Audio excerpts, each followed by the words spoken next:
Fight over corruption in Congo's mining riches takes a turn in Washington. Washington. 5 years ago, the United States accused a wealthy Israeli diamond dealer of more than $1 billion worth of corrupt mining and oil deals in the Democratic Republic of Congo, saying they undermined economic growth and the rule of law in the impoverished African nation. Now, that businessman, Dan Gertler, has found a surprising ally in his quest to have his name removed from a U.S. sanctions list: President Felix Tshisekedi of the Democratic Republic of Congo. Despite the U.S. accusations that Mr. Gertler had in effect looted the country, Mr. Tshisekedi directly intervened with President Biden, asking that the Treasury Department roll back the punishment, documents obtained by the New York Times show.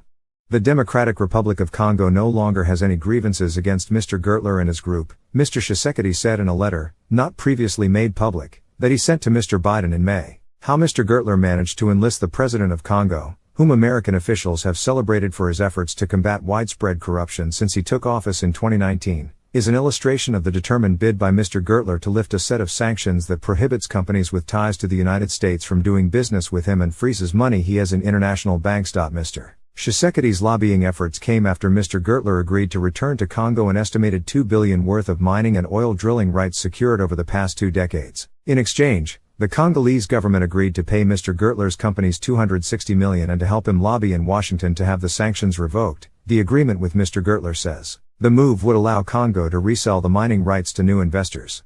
The terms of the settlement are unprecedented and on any view should be positively received even by my detractors, Mr. Gertler wrote in a letter in March to 24 human rights groups. But human rights activists say that the agreement is hardly a good deal for Congo and that Mr. Gertler is still entitled to collect potentially tens of millions of dollars a year in royalties on copper and cobalt mining in the country. Far from paying an appropriate consequence for his actions, Mr. Gertler will keep collecting an average of $200,000 a day in royalties from these 3 highly lucrative mining projects for at least another decade, human rights groups said in a letter sent last month to Secretary of State Antony J. Blinken and Treasury Secretary Janet L. Yellen, urging them to leave the sanctions in place. Mr. Gertler declined to respond on the record to written questions. Officials at the State and Treasury Departments and the White House also declined to comment on the pending petition to revoke the sanctions. But the State Department did say in a statement, referring to the Democratic Republic of Congo, that the United States would continue to urge the DRC to address the corruption and regulatory inefficiencies that plague the business operating environment in order to attract more responsible foreign investment. Congolese officials said they worried that with sanctions hanging over Mr. Gertler, the country was not entirely legally clear to sell the mining rights that belonged to him. Lifting the sanctions could help them attract international investors, they argued. The choices before Mr. Biden and his aides reflect the long-standing complexity of U.S. relations with the Democratic Republic of Congo, which is one of the richest nations in the world in terms of its extraordinary mineral wealth. Yet it is also one of the poorest, with at least 60% of the population living in extreme poverty. As climate issues have become a major part of the Biden administration's agenda, U.S. officials have stepped up engagement with Congo, trying to challenge China's dominant role as a foreign investor in the mining sector there in recent decades. Top Biden cabinet officials have descended on Congo, bringing millions of dollars worth of grants and technical assistance to enforce labor laws. The United States signed an agreement with Congo and Zambia in December for the creation of an electric vehicle battery plant, a notable development for a continent that usually exports metals for processing. But corruption remains a problem in Congo and a concern for the Biden administration.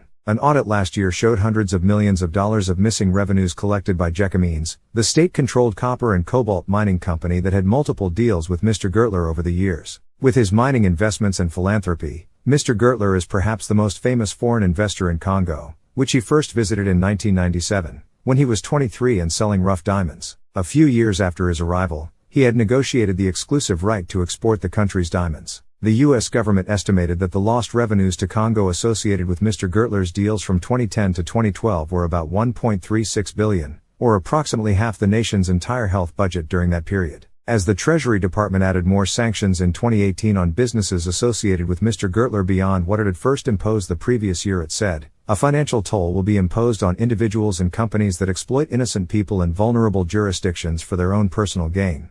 Mr. Gertler has long disputed the allegations, arguing that he never paid any bribes and that his investments in Congo provided billions in taxes and thousands of jobs. Mr. Gertler made a previous attempt to have the sanctions lifted in 2019, during the Trump administration. He hired Alan Dershowitz, an ally of the president, as well as Louis J. Freeh, the former FBI director, and successfully pressed Stephen T. Mnuchin, then the Treasury Secretary, to largely repeal the sanctions, as the New York Times reported in 2021.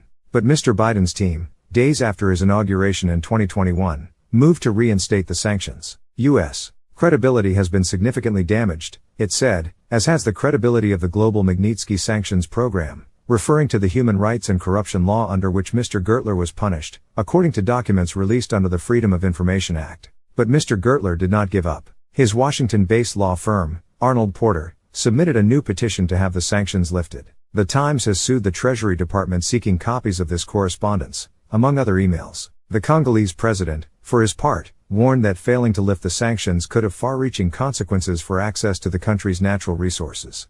If sanctions are perceived by foreign investors as a dead end to the liquidation of their entities and the cessation of their activities, this anxiety will surely lead to the disappearance of foreign direct investment in Congo, Mr. Tshisekedi wrote in his letter to Mr. Biden. In recent weeks, Mr. Gertler's lobbying campaign has extended to international human rights groups, which have been highly critical of his activities in Congo, asking them to endorse his effort to have the sanctions lifted by the American authorities. You have achieved the desired changes being sought, Mr. Gertler wrote in a letter to the human rights groups in February. To oppose this settlement is to say that continuing my suffering is more important than improving the lives of the Congolese people. Several Congo-based civil society groups, including one known as Congolese Association for Access to Justice, have also joined the effort, sending their own letters to top officials in Washington urging them to revoke the sanctions, arguing the settlement agreement benefits the citizens of Congo. We, the Congolese people, want these assets now, and to benefit from these assets now, said one of the letters sent in March to Mr. Blinken and Ms. Yellen, which listed hundreds of signatures. But international human rights groups have fired back with letters to Mr. Gertler and the U.S. government, arguing that he was still wrongly profiting from corrupt deals in Congo even after he promised to return assets his companies owned. If Gertler succeeds, said Justina Gudzowska, the director of illicit finance policy at the Sentry, a human rights group, this will become the playbook for other wealthy sanctions targets, including Russian oligarchs from all over the world. And quote.